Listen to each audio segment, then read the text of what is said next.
boa tarde. Começa agora o programa Agro 360 especial Mega Leite na TV.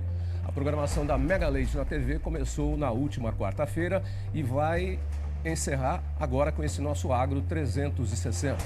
Essa foi a primeira exposição pecuária exclusivamente pela TV. E, claro, foi uma idealização dos nossos parceiros e viabilizada pelo Terra Viva, claro, o canal que planta e cria o futuro.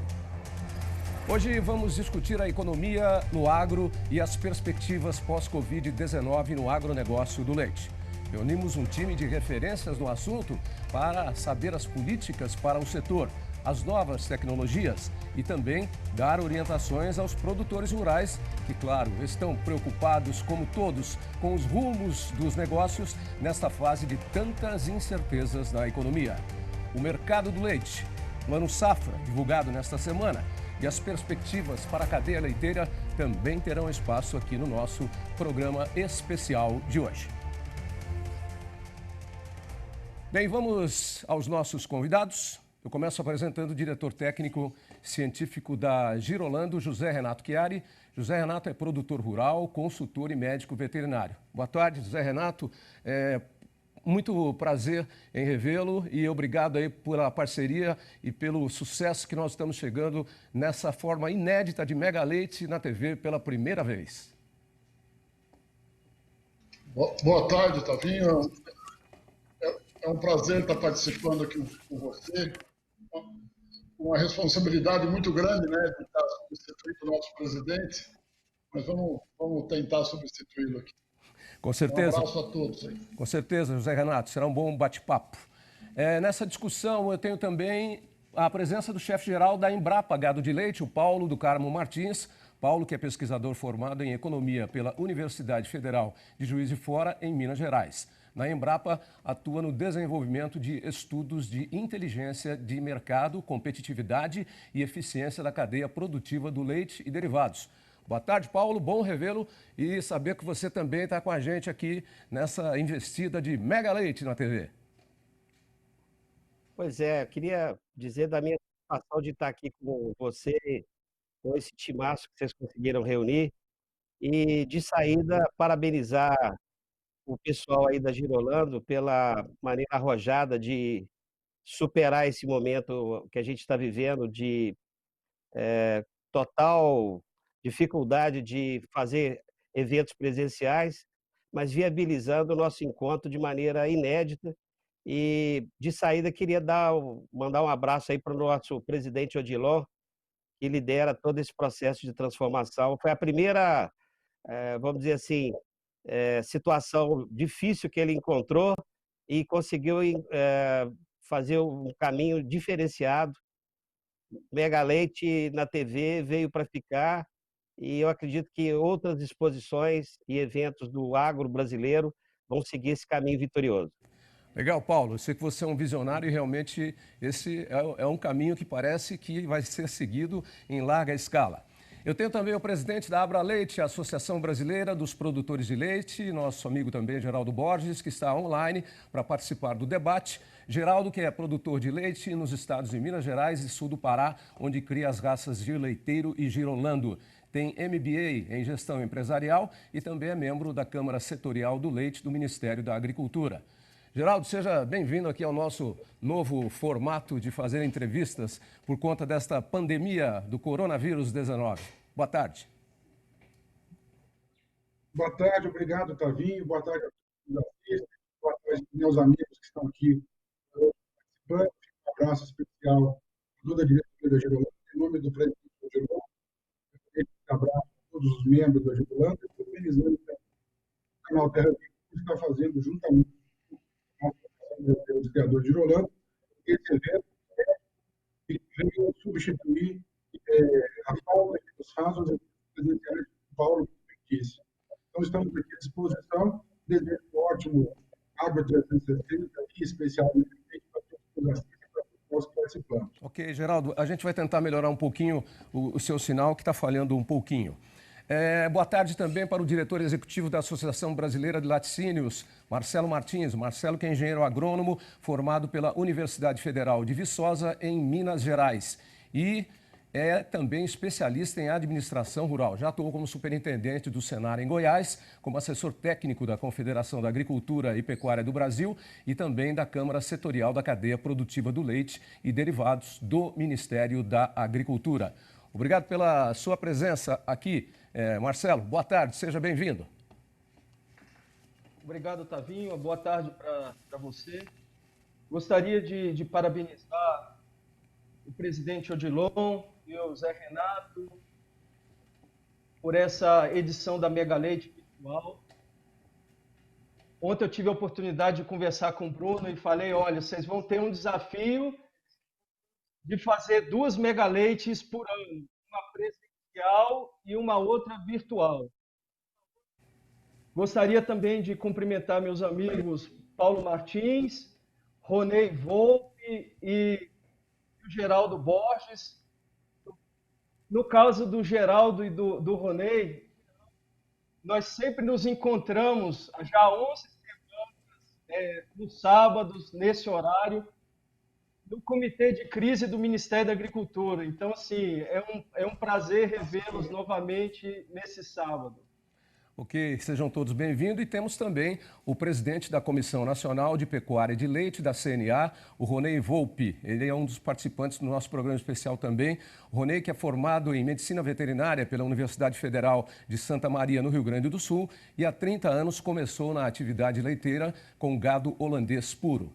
Ronei, seja bem-vindo, boa tarde, trazendo aí também a voz da CNA no setor do leite para esse nosso Agro 360. Boa tarde, Otavinho. Boa tarde, nosso presidente Odilon. Nós, desde já, agradecemos muito o convite e a nossa participação nesse debate. Obrigado aos meus companheiros que participam, o Zé Renato, o Paulo, o Marcelo, o Geraldo. E diria que eu tenho a honra, e mais do que a honra, a responsabilidade de representar aqui centenas de milhares de produtores distribuídos nesse Brasil inteiro, através de mais de 2.000 sindicatos, 27 federações de agricultura, e reunir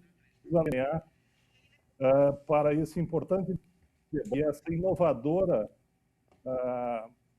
mensagem que está sendo feita pela Mega Leite e com seus parceiros, inovando em função dessa que nos acomete, e nós, com isso, estamos tendo certeza que juntos sairemos mais fortes. Com certeza, obrigado pela presença também do Ronei da CNA. Lembrando que estamos transmitindo o Agro 360 também pelas nossas mídias sociais. Você pode participar desse encontro com perguntas para os nossos convidados pelo Facebook, YouTube e Instagram. Os endereços das nossas redes sociais aparecem aqui na tela e você pode também assistir o programa pelo site tvterraviva.com.br e pelo aplicativo do canal Terra Viva disponível no Google Play e na Apple Store. A ministra da Agricultura, Tereza Cristina, gravou uma mensagem especial para o nosso programa de hoje. Vamos ouvir. Geraldo Borges, presidente da Abraleite, Odilon Rezende, presidente da Girolando. É um enorme prazer falar com vocês neste momento em que vocês realizam de uma maneira diferente a grande exposição da Mega Leite. Né? Dizer para vocês que esse setor é um dos setores que mais aqui no Ministério nos preocupam e também nos dão alegrias. Nós acompanhamos de perto essa cadeia tão importante, que eu acho que é a maior cadeia produtiva dos produtores do Brasil. Quero dizer para vocês que parabéns por não deixarem de fazer essa exposição. Nesse tempo de pandemia, que tudo ficou muito diferente, vocês acharam a maneira e estão realizando a Mega Leite. Parabéns, contem com o Ministério da Agricultura. Um grande abraço a vocês e a todos os associados dessas duas associações que tanto representam os produtores de leite no Brasil. Obrigado, ministra Tereza Cristina. Vamos então começar a nossa discussão falando sobre o momento atual do mercado do leite. como o produtor tem enfrentado esse momento e como a pandemia vem afetando os preços e também o consumo. Bem, eu vou começar com você, José Renato, que está aqui bem no canto. A gente está vivendo momentos desafiadores para o setor leiteiro. Como os associados da Girolando estão lidando? Quais as mudanças, as propriedades têm que fazer mudanças para poder se adaptar a esse novo momento? Sem dúvida, Tavinho. A gente tem que se proteger, né? Fazendo todos os cuidados recomendados, mas não podemos parar, né? Então, a gente está acompanhando temperatura, usando máscara. Como se fosse, apesar de estar na fazenda, é a mesma programação que uma empresa. Ok, eu vou falar agora com o Ronei sobre o assunto. Ronei, custos em alta, preços em baixa. A CNA vem atuando fortemente em defesa do produtor, pedindo que os laticínios cumpram os valores de referência do leite. Como está a situação dos produtores nesse momento? Os preços começam a cair? Otavinho, nós começamos o ano de 2020 com desafios acima da normalidade. Começamos, em primeiro lugar, com os problemas climáticos, com secas severas no notadamente no Rio Grande do Sul. Logo em seguida, com as primeiras notícias de pandemia e com esse cuidado que ninguém estava presente em fazer. Logo em seguida, a questão de câmbio, com uma apreciação muito grande do dólar, o que vem diretamente nos custos de produção dos produtores, principalmente com relação a farelo de soja e milho, mas também dos outros insumos, os equipamentos, que são muito ligados à questão cambial. E, na sequência, a volatilidade de mercado que aconteceu. No final de abril, início de maio, tivemos assim, uma situação extremamente grave em que nós, a CNA, com a Leite, com os dados do CPEA, fizemos um apelo às indústrias para que fosse muito parceira, que fosse muita transparência para os produtores, e nesse momento não se aproveitar dessa volatilidade para depreciar muito o preço dos produtores. Com certeza, nós estamos trabalhando no fio da navalha, nós estamos com custos às vezes até maiores do que o preço recebido. Feliz, a partir do início de maio, a situação melhorou bastante e, nesse momento, nós estamos com preços mais convidativos dos produtos, o que reflete também no preço ao produtor. Isso vale principalmente para os produtos como o leite UHT, os diversos tipos de queijo, o leite em pó, etc.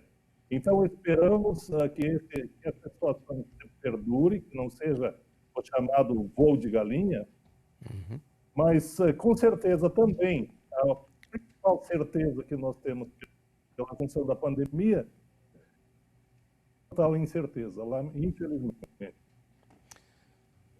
Ok. Deixa eu pegar o Paulo agora. Paulo, você que tem falado bastante que esse momento que nós estamos vivendo oferece uma grande oportunidade, na verdade, para discutir o futuro do leite. Na sua avaliação, o que nós já conseguimos aprender com a pandemia? Otavinho, eu queria aproveitar antes de pegar uma carona na fala do Ronei, que foi muito boa.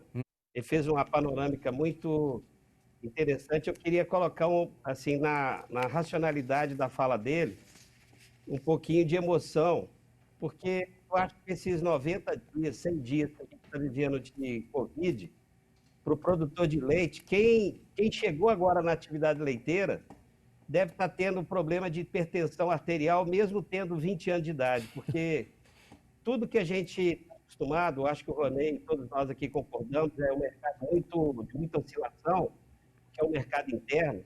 Os produtos de mercado externo são mais estáveis, mas tudo que a gente podia viver em 2 anos, 3 anos, 4 anos, a gente está vivendo nesses 90, 100 dias. A gente teve elevação de preço no varejo a ponto de incomodar o Ministério da Economia, porque puxou a inflação para cima. O produtor viu aquilo, achou que era interessante, mas ao mesmo tempo que estava vendo lá o mercado, tinha notícia de laticínio que falava que não ia ter condição de honrar pagamento, que ia fechar, quer dizer, outra emoção em outro sentido contrário. Teve queda de preço de até 50 centavos de uma hora para outra, depois teve elevação de preço, dólar saiu de 4,80 e foi para 6, preço do petróleo caindo no mundo inteiro, puxando, portanto, o preço do leite no mercado internacional para baixo. Quer dizer, foi um período de muita, vamos dizer assim, de muita instabilidade. E eu acho que é bom a gente falar um pouco disso, sim, porque o produtor de leite ele está acostumado com emoções, mas quando a emoção vem demais, acaba deixando cada um dos produtores preocupado com o futuro. E tem futuro, porque nada é tão instável assim como a gente viu agora nos últimos 90 dias, né? Sinais muito trocados, muito diferentes. Os laticínios não captando com clareza o que estava acontecendo, porque está muito difícil para todo mundo entender isso. E aí, quando você olha, inclusive, na estrutura de insumos, várias empresas no começo achando que não iam nem conseguir chegar até o produtor, rapidamente aprenderam a trabalhar com essa ferramenta que nós temos aqui, mesmo o varejo em boa parte do Brasil fechado, eu me refiro às lojas de produtos veterinários e tudo mais. Então, isso tudo foi se arrumando muito rápido e, por incrível que pareça, apesar da gente depender muito do comportamento da economia, eu acho que o leite passou esses primeiros 100 dias de uma maneira muito sólida, muito madura. Isso é mais um sinal de que nós estamos num processo de transformação dessa cadeia. Quem viu o passado do leite percebe rapidamente como a gente tem futuro. E aí, sobre essa ótica de futuro, Tavinho, eu vou falar pouco, eu quero que os outros colegas membros aqui participem, mas a gente vai ter outras oportunidades de intervir. Mas sobre a ótica do futuro, eu acho que o leite tem uma perspectiva muito favorável, e quem suporta estar em mar bravio e receber ondas de todos os lados, como aconteceu nesses 100 dias, mostra fortaleza, mostra segurança. E o setor está cada vez mais sinalizando o que quer. Os produtores estão dizendo o que querem, as lideranças estão captando isso com mais intensidade. Aqueles problemas de antigamente de conflitos, porque tem que ter conflito dentro da cadeia, é natural, por isso que tem que ter coordenação. Mas os conflitos vazios estão deixando cada vez mais de existir. Então, depois a gente pode voltar sobre a ótica aí de grandes transformações, mas olha, minha opinião é que esses 100 dias emocionantes mostrou que o leite está cada vez mais sólido para caminhar para um futuro que vai fazer uma diferença muito grande para o Brasil e para os brasileiros. Eu gostei do que você falou, Paulo, porque você botou emoção realmente no assunto e disse que se alguém está entrando na atividade do leite agora, pode ter 20 anos de idade, mas vai ficar hipertenso, porque o negócio ficou maluco nos últimos 2 meses, o produtor não entendeu nada. E olha, na gôndola do supermercado, o consumidor também não entendeu nada, porque uma hora o leite estava num preço lá embaixo, outra hora o preço estava lá em cima, fugiu completamente, o queijo disparou de preço, a mussarela, quer dizer, fugiu completamente do padrão, como tudo, aliás, nesse momento. Aliás, se eu aproveitar o Geraldo, o mês de maio foi de baixa na produção e a expectativa da Abraleite é de que agora, em junho, os preços vão começar a se recuperar, é isso? Tavinho, primeiro eu vou explicar que eu estou pelo celular aqui porque eu tive um problema de conexão, eu acredito que agora vocês estão me ouvindo bem, né? Sim, bem. Então, ok. Esse é um assunto muito complexo. Os que me antecederam aí, principalmente o Rony Volpe e o Paulo Martins, falaram dessa parte de mercado. E fazer previsões é muito difícil, mas o que a gente tem observado dentro da Abraleite, nas nossas conversas e estudos, e também em grupos de trabalho, como o próprio Marcelo citou, que a gente se encontra todos os sábados aí no Ministério da Agricultura, é que a gente teve uma série de mudanças. Algumas coisas já foram ditas, mas talvez nem todas possam ter sido ditas. Por exemplo, houve um desestímulo muito grande ao produtor com um custo de produção extremamente alto, que já vinha acontecendo antes da pandemia, e nesses 3 meses de pandemia, com muitos momentos de incerteza, isso motivou com que vários produtores pisassem no freio. Alguns abateram matrizes, aproveitando inclusive um momento de da arroba bovina com valor alto, né? Muitas pessoas também chegaram a secar matrizes, a diminuir a sua produção. Houve regiões que nós tivemos notícias de produtores colhendo milho grão ao invés de fazer a silagem, e tudo isso contribuiu para a redução da produção, e a gente acredita, inclusive, que a produção nacional do ano de 2020 vai ficar bem abaixo da produção anterior do ano de 2019. Então, essa menor oferta gerou agora esse aquecimento, vamos chamar assim, de preço ao produtor. Nós temos uma preocupação, como o próprio Rony Volpe falou, de ser um voo de galinha, mas a gente espera que isso não aconteça. E acho que os produtores precisam se organizar cada vez mais. Acho que o sistema nosso brasileiro, a cadeia produtiva do leite, precisa se organizar mais, inclusive, para poder termos uma regulação melhor dos nossos estoques, a questão de exportação. Precisamos evoluir no sentido do relacionamento entre os elos da cadeia. Isso tem sido sempre colocado pela Abraleite, a gente sempre conversa nesse sentido.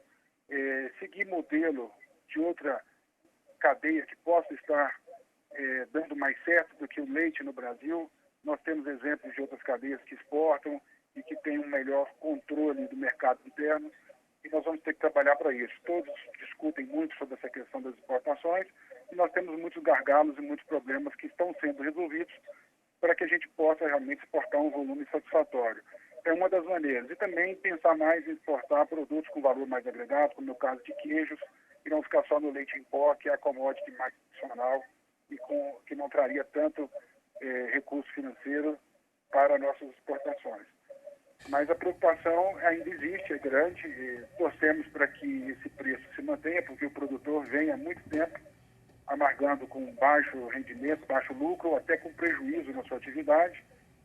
Houve uma queda nos últimos dias em algumas commodities, como o farelo de soja, mas principalmente o milho, mas ainda está muito aquém, o produtor ainda está realmente com uma dificuldade muito grande de continuar com a sua atividade, com essa relação custo e benefício aí difícil. Então é difícil prever, Davinho, mas a gente espera que a coisa, pelo menos nos próximos 3 meses, continue como está agora, essa sinalização de um preço melhor ao produtor.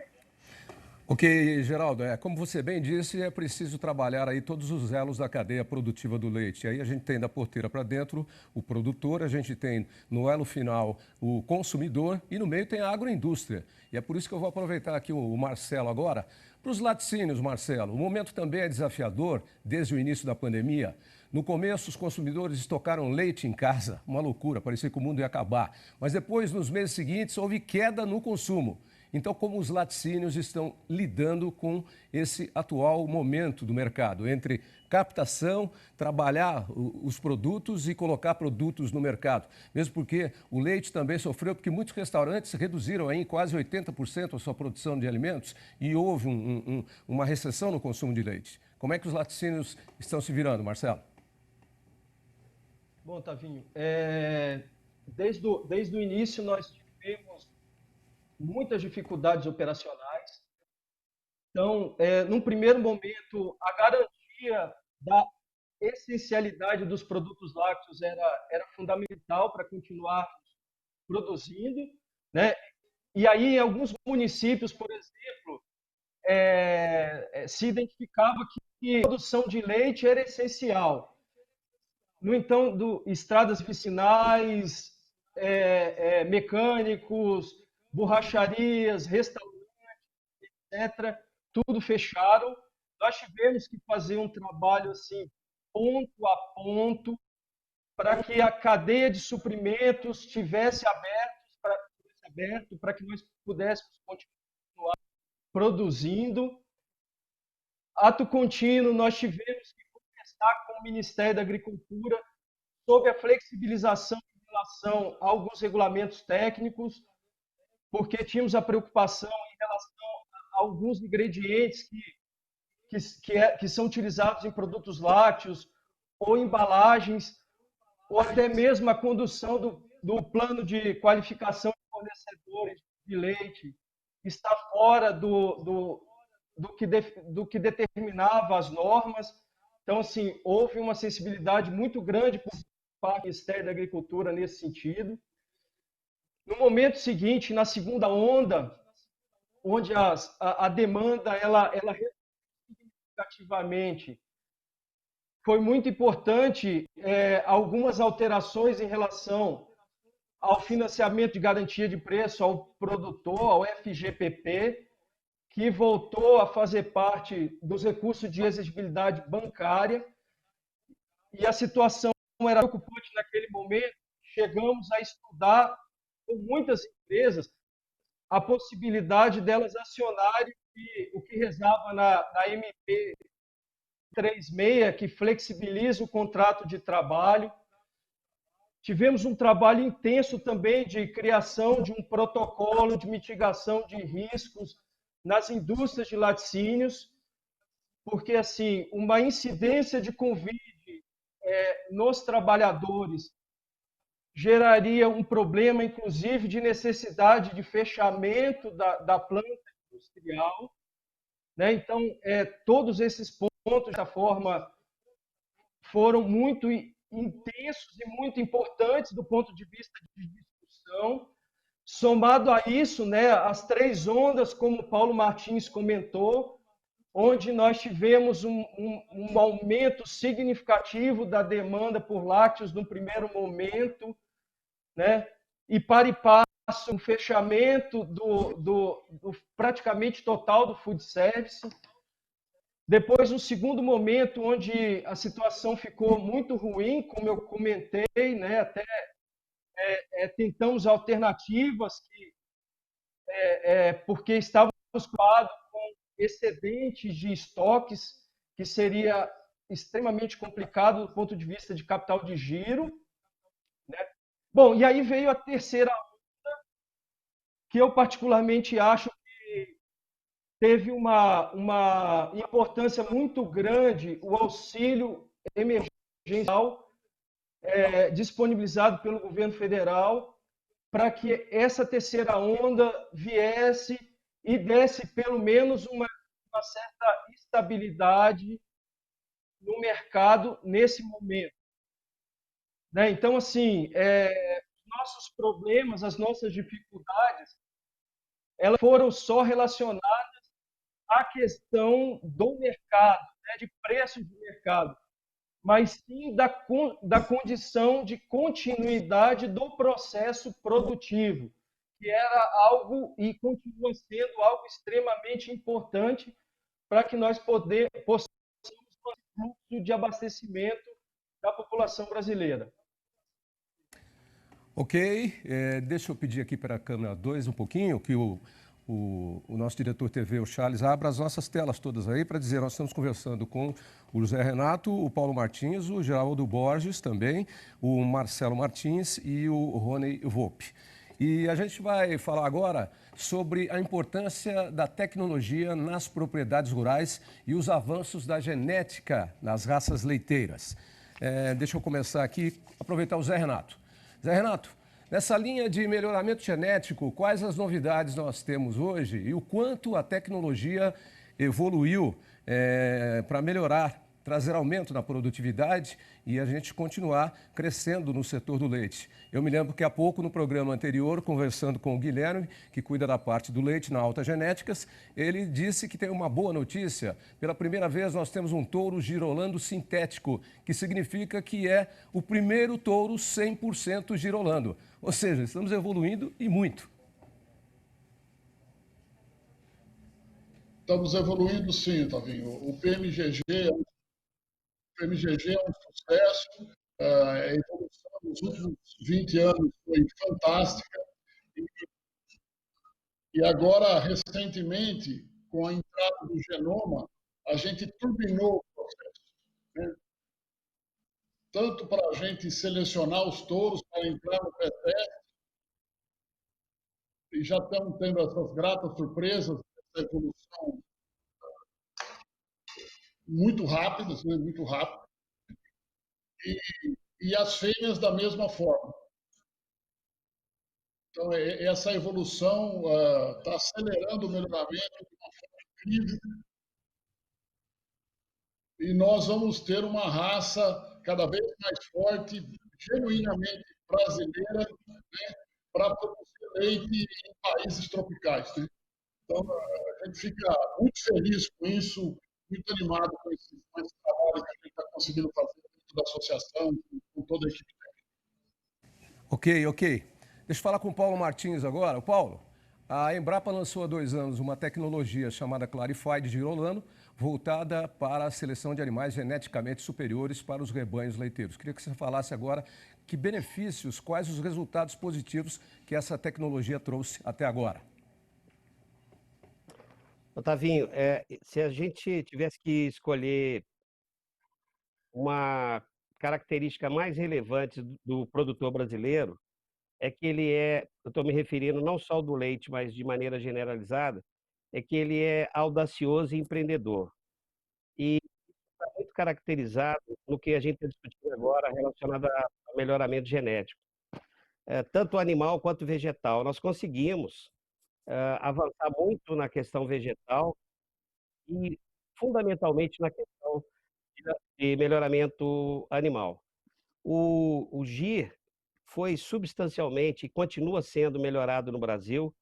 O Girolando deu um salto substancial nos últimos anos com a entrada da ferramenta genômica. Nós, na Embrapa, temos um time de primeira qualidade, treinado no mundo e entendendo cada vez mais das características brasileiras.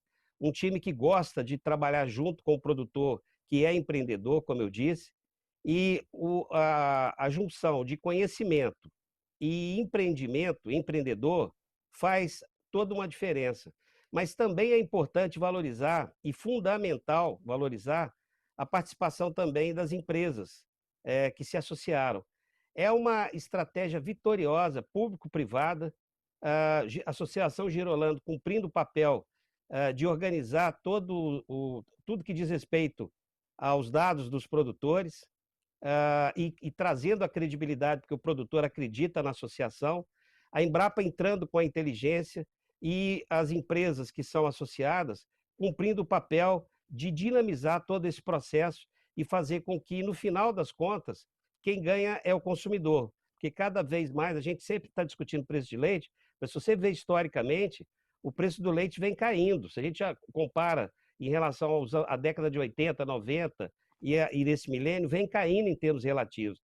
Isso fica caracterizado até em relação ao peso que o leite tem hoje no cálculo do custo de vida das famílias. As famílias hoje tomam mais leite e derivados e pagam menos pelo leite. Isso acontece porque tem tecnologia embutida e a questão do melhoramento genético animal é uma grande diferença. Nós lá na Embrapa temos um trabalho muito sólido sendo feito tanto com a raça GIR, com a raça Girolando, e ficamos muito felizes. Agora, no dia 12 de março, foi o último evento público que o leite teve, nós assinamos uma parceria com a Associação da Holandesa, do gado holandês.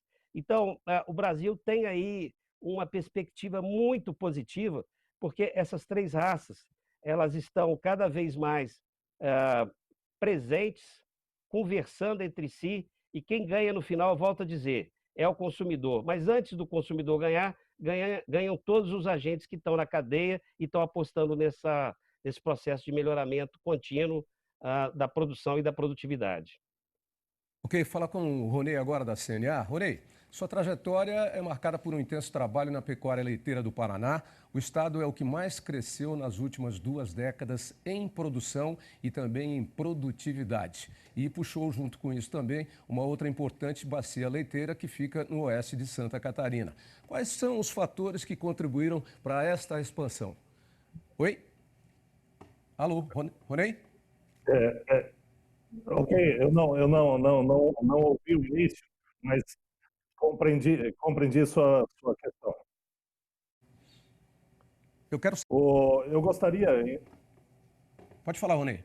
Para complementar os companheiros que estão falando, dizer e fazer uma analogia muito simples com relação à genética e à atribuição de um produtor. Para com uma cadeira de 4 pés. Quais são os 4 pés? Gestão, nutrição, saúde e genética. E com relação ao melhoramento genético, já foi falado muito bem pelo Paulo, pelo Zé Renato, com ferramentas novas que temos, a genômica principalmente, e eu como produtor com gado holandês puro, eu me sinto muito honrado de ter que a nossa raça participou significativamente na formação do Giro, que é essa raça nacional que tem aí um grande futuro. Especificamente com relação ao cluster, vamos dizer assim, formado pelo sudoeste, oeste paranaense, oeste catarinense e a região do Alto Uruguai, do Rio Grande do Sul, nós temos ali um fenômeno extremamente grande de volume de produção, de volume de produtores muito forte, fazendo história de lácteos do país. E o que temos ali? Eu diria importante de tudo, não é nem o capital financeiro, nem o capital natural, porque nós temos ali praticamente pequenos produtores. O que temos ali de grande importância e que está fazendo a diferença é o capital humano, é o capital social. Esses produtores com uma forte vocação para a produção, com uma herança de seus antecessores, normalmente imigrantes europeus, e o cooperativismo muito forte, o que é muito forte no sul do Brasil e não tanto nas outras regiões.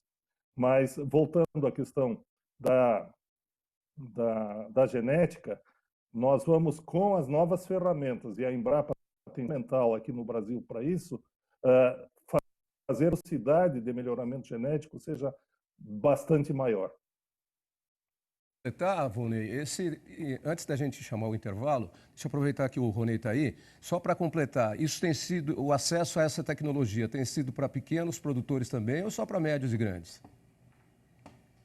Não, principalmente para pequenos. E nós temos vários programas e instituições.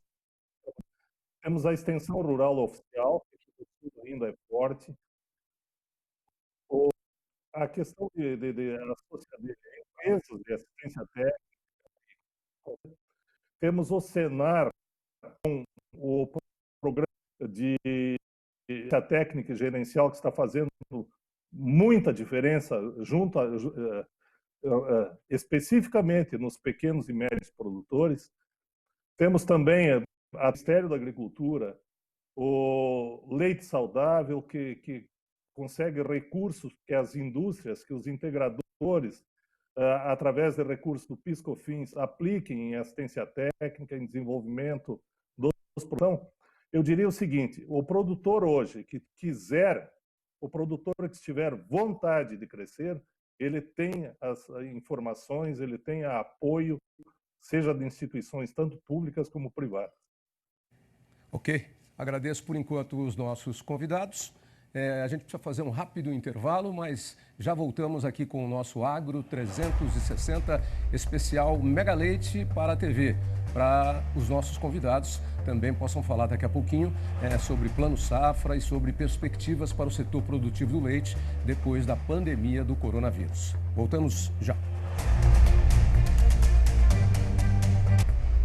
Estamos de volta com o Agro 360 especial Mega Leite na TV. Claro, aqui no Terra Viva, o canal que planta e cria o futuro. Nesse bloco nós vamos falar um pouquinho sobre o Plano Safra, lançado essa semana, na última quarta-feira, mas também vamos falar um pouquinho sobre o acesso de pequenos produtores de leite às tecnologias mais modernas. Lembrando você que nós estamos transmitindo o Agro 360 também pelas nossas mídias sociais. Você pode participar desse encontro com perguntas para os convidados pelo Facebook, YouTube, Instagram. Os endereços das nossas redes sociais aparecem aqui na tela e você pode assistir também o programa pelo site tvterraviva.com.br e pelo aplicativo do canal Terra Viva, disponível no Google Play e também na Apple Store. Bom, vamos ver a nossa tela geral aqui, onde nós temos os nossos convidados, todos participando. E eu tenho aqui uma questão para o Zé Renato. Zé Renato, como a pecuária tem sido contemplada nos últimos anos do Plano Safra e o que pode melhorar? E também, de forma geral, como a Girolando recebeu o novo plano. E eu acho que você podia falar um pouquinho também, porque esse assunto de acesso de pequenos produtores de leite às mais novas tecnologias é uma coisa bastante interessante. Você podia pegar esses dois temas agora para a gente começar. Tá ok, Tavinho. Eu queria fazer uma observação no trabalho do que o Paulo comentou sobre o patrimoniamento genético. Rapidinho. Nós somos um país privilegiado. Às vezes, como brasileiro, a gente tem dificuldade de perceber isso. Mas nós temos um banco genético, pensando em produção de leite, mais completo do mundo. A gente tem acesso à genética holandesa, países que façam esse trabalho de melhoramento. E temos o melhor banco genético de zebu do mundo. Temos uma Embrapa, né, que dispensa comentários, né, que nesse apoio à produção, né, e temos a biotecnologia da reprodução mais avançada do planeta. Nós vendemos tecnologia de biotecnologia para o mundo, principalmente na parte de reprodução bovina.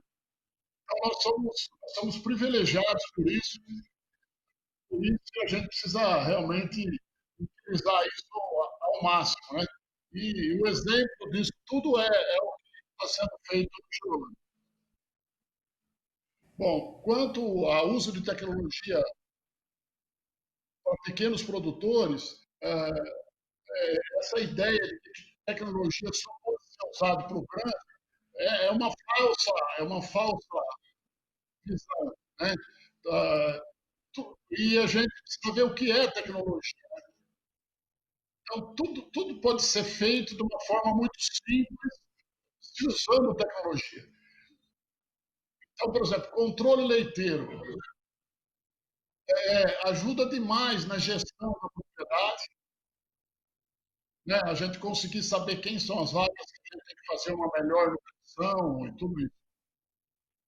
E isso é uma tecnologia. Quer dizer, pensar leite, as vacas é uma tecnologia. Então, a tecnologia pode ser aplicada em vários níveis, né?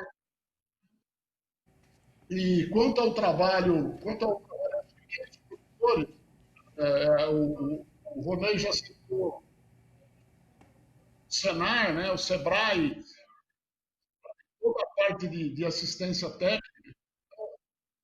Hoje, quem procura consegue ter essa assistência. É lógico que o modelo perfeito seria a gente se reunir em cooperativa. O cooperativismo faz toda a diferença.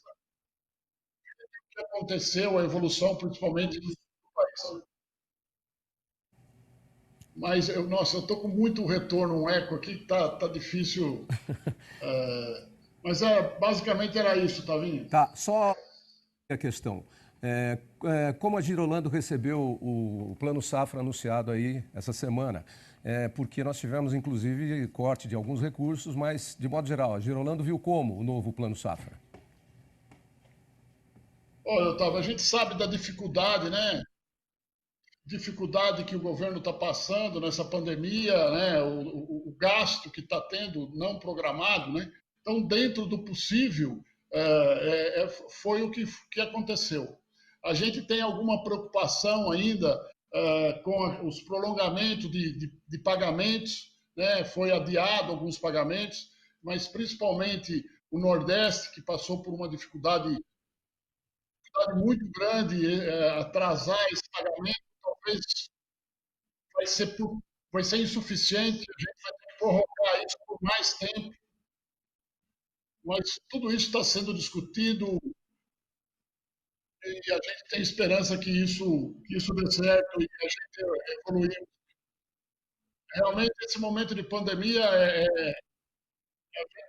cada dia a gente tem que matar um leão, né? E ir resolvendo os problemas pontuais. Ok, Paulo. Deixa eu falar agora com o Paulo Martins, Paulo lá da Embrapa Gado de Leite. Paulo, eu tenho certeza que você se balançou todo na cadeira aí, na sua biblioteca, quando a gente começou a falar sobre acesso de pequenos produtores a novas tecnologias, porque eu sei, a gente já falou sobre isso várias vezes, o Ronê explicou muito bem aí os programas da CNA e do Senar e vários outros que nós temos, e a Embrapa Gado de Leite também tem uma preocupação muito grande com isso. Queria que você mexesse um pouquinho nesse assunto, porque é importante, né? Porque a produção de leite no Brasil é muito diversificada, nós temos produtores de todos os tamanhos.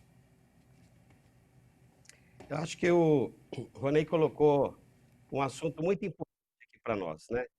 Porque, e aproveitando, né, essa audiência que o canal Terra Viva tem, fala inclusive não só com o rural, mas com o urbano, é muito comum as pessoas imaginarem que tecnologia é uma coisa necessariamente cara e excludente. Eu ouço isso com muita frequência. E não é verdade essa afirmação. A tecnologia, por si somente, ela não é excludente porque é cara. Ao contrário, uma tecnologia necessariamente, para ela ser adotada, ela precisa fazer duas coisas: melhorar a qualidade do que está sendo feito, do produto, e aumentar a produtividade. E nós temos vários exemplos de tecnologia que cumprem esse papel. Eu vou pegar uma, inclusive, que é um sucesso tremendo nosso aí, que é o Curumim. Ele é tão sucesso que se você entrar num marketplace, dá até vontade de falar o nome aqui do site, mas não vou falar. Você entrar lá, tem mais de 300 pessoas vendendo curumim e capiatu. Eu diria até que tem mais capiatu. Tem até capiaçu que está sendo vendido por capiaçu, que não é capiaçu. O que é sinal de que a tecnologia é algo revolucionário e as pessoas estão adotando. E aí, toda vez que você. E lavar a mão, inclusive, é tecnologia. Lavar a mão é tecnologia. O principal mecanismo de combate ao Covid é lavar a mão somado com máscara. Então, a gente precisa ter essa noção de que tecnologia não é apenas coisa cara, despender recursos. O nosso problema, então, é muito mais na forma como a tecnologia chega ao produtor e, por outro lado, se o produtor efetivamente está preparado, que eu acho que o Ronei falou isso de uma maneira muito clara, muito tranquila. O Brasil tem tecnologia, a tecnologia não necessariamente é cara, porque ela não necessariamente é capital intensiva. Aquelas que são capital intensiva estão ficando cada vez mais baratas, a gente pode discutir daqui a pouco isso. Agora, tem um conjunto de produtores que precisa estar disposto a fazer mudança. Eu, particularmente, vou colocar até uma questão complicada aqui, polêmica. O IBGE fala que no último censo aí a gente tinha 1.170.000 propriedades. A gente pediu ao IBGE para dar uma olhada nos dados com maior acuidade e chegamos a 650.000 produtores vendendo leite. É muito grande. Tem muita gente que está vendendo leite, mas não é efetivamente produtor. Esse tipo de discussão a gente tem que ter.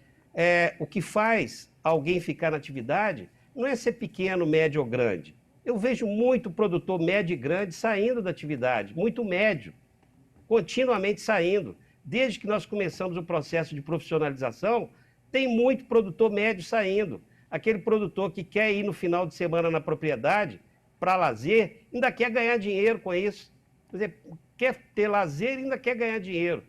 É claro que a atividade tem opção de problemas, desafios que a gente está rompendo, mas a gente não pode colocar a tecnologia como mecanismo de exclusão permanente. A gente está tendo cada vez mais espaço para o produtor pequeno, não só pelas condições que o Ronei colocou. O estado do Paraná, Santa Catarina, Rio Grande do Sul, são estados que dão exemplo para o Brasil de produtores pequenos, que são organizados em torno de cooperativas, que o prefeito dá apoio porque percebe que eles têm peso político. que o jovem, o menino de 14, 15 anos, arruma a namorada falando que é produtor de leite, porque as coisas todas funcionam nesse processo. Então, nós precisamos romper com esse discurso, que é muito presente no Brasil, de achar que tecnologia é para grande, tecnologia é para o rico, e tecnologia não chega até o pequeno produtor. O pequeno produtor tem acesso à tecnologia, agora nós podemos discutir como ele ter mais acesso. Que mecanismo nós podemos criar para que ele tenha mais acesso? A exclusão acontece, Tavinho, por maneira de encarar a vida. O que nos exclui de situações é o modo que a gente encara a vida. E tem muito produtor com muita oportunidade, eu vejo isso aqui em Minas, até porque cada vez mais nós vamos valorizar quem produz leite com carinho. E tem muito produtor pequeno que produz leite com qualidade, com higiene, com biosseguridade, com carinho. Muito bem, Paulo. E esse exemplo que você deu aí do oeste paranaense, oeste catarinense, a região ali do Alto Uruguai, eles estão dando um exemplo. Aliás, queria mandar um abraço aqui para o prefeito de Chapecó, o Luciano Buligon, que é nosso telespectador constante. A gente sempre troca informações aí. Ele me fala de diversos programas de apoio a todo o agronegócio e a agroindústria nessa região, que é um importante celeiro de produção no Brasil. Eu vou passar para o Geraldo Borges agora. Geraldo, vamos voltar no Plano Safra. A gente falou bastante de tecnologia aí. Você estava na cerimônia de lançamento do Plano Safra essa semana e, de forma geral, a Abraleite considera que o plano veio melhor do que os últimos anos? O volume de recursos, taxas de juros, agradaram a Abraleite? Tavinho, nós temos que entender que o plano foi o melhor que nós tivemos nos últimos anos. Nós tivemos aumento dos recursos, tivemos uma mudança na parte de seguro. Logicamente, a gente queria mais. Nós, produtores, de uma maneira geral, não só de leite, mas produtores rurais, gostaríamos que as taxas de juros fossem menor, principalmente pelo valor que está a Selic hoje. Gostaríamos que também tivesse sido destinado mais dinheiro à questão do seguro, também fosse colocada a questão no seguro pecuário, um percentual maior, mas isso já vem acontecendo nos 2 últimos anos, que a ministra Tereza Cristina e toda a sua equipe vem fazendo essa alteração gradativamente. No ano passado nós tivemos um plano safra melhor do que do ano anterior e agora outro melhor ainda. Poderia ser melhor, nós acreditamos que tem muito o que melhorar, mas a gente tem visto uma melhora a cada ano, principalmente agora em 2019 e 2020. Então a gente precisa também de ver algumas coisas que atrapalham, que a gente costuma dizer que são os penduricalhos, a gente comenta muito isso dentro do setor, que também precisa ser combatido. O Ministério da Justiça com o Ministério da Agricultura, inclusive, fez, no ano passado, um acordo para que acabasse aquelas vendas casadas, aquelas imposições que o gerente do banco coloca ao produtor na hora que ele recebe, que ele vai atrás do financiamento para custeio o investimento, e aquilo acaba tornando mais inviável ainda para o tomador do empréstimo.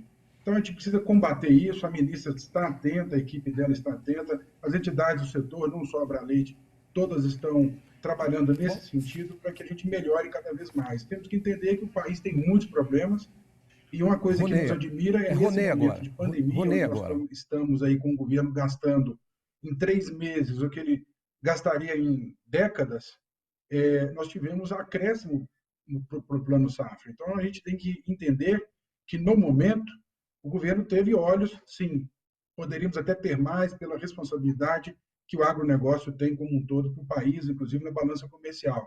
Mas acreditamos que foi um bom Plano Safra dentro das circunstâncias que nós vivemos no país hoje, comparado com os anos anteriores. A ministra Tereza Cristina vem ampliando de forma significativa os recursos para o seguro rural, que passaram de 440 milhões de reais em 2019 para 1 bilhão e 300 milhões agora nesse novo Plano Safra. Marcelo, na sua opinião, esse aumento de recursos a cada ano deve mudar a cultura do seguro rural no Brasil e, de forma geral, como vocês avaliam o Plano Safra?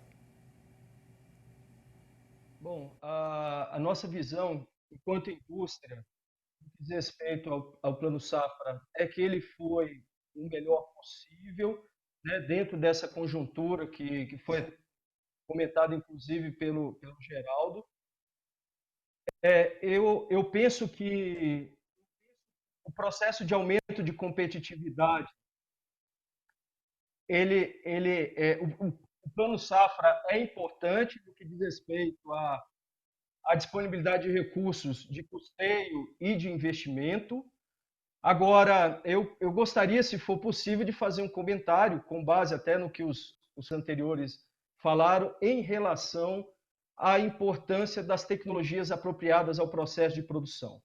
Então, assim, tive a oportunidade, durante o tempo que trabalhei no Senar em Goiás, de participar de um programa, de coordenar um programa de assistência a pequenos produtores, onde o objetivo era melhorar o processo de gestão, de nutrição, né, de melhoramento genético do rebanho. Vi muitos pequenos produtores, mas pequenos mesmo, que participavam daquele processo, terem uma mudança significativa nas suas vidas, inclusive filhos que tinham saído da propriedade rural para ser motorista de ônibus ou outros trabalhos na cidade, retornarem às propriedades por conta de perspectiva de crescimento, né, de renda, de melhoria das condições da sua produção. Então, assim, não estou falando de uma condição hipotética, estou falando de condições reais. E penso que o Plano Safra ele é um dos pontos antes nesse processo. À medida que, com a utilização de tecnologias apropriadas, acesso a recursos de custeio, acesso a recursos para investimento, isso é sempre importante do ponto de vista de alavancagem, né, das condições de produção. De uma maneira geral, em virtude da condição da Selic, acho que todos esperavam uma taxa de juros menor ou gostariam de uma taxa de juros menor, foi efetivamente definida, mas entendemos as dificuldades operacionais nesse momento, né? Considero importante a manutenção de instrumentos de apoio à comercialização para as indústrias, ainda que sejam com recursos não equalizados pelo Tesouro, mas é muito importante, por exemplo, a continuidade do processo de FGPP com os recursos da LCA. Agora, temos e teremos sempre um fio que é a criação de um seguro renda para os produtores. Acho que para os produtores de leite.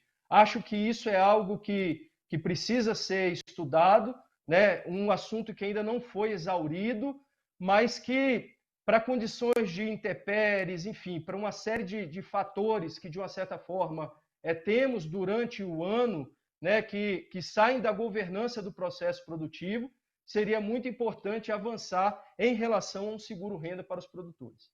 Bom, deixa eu continuar aqui na questão do Plano Safra. Vou agora com o Ronei da CNA. Ronei, nós tivemos aí redução nas taxas de juros nos segmentos, Pronaf, Pronamp e também demais segmentos, né?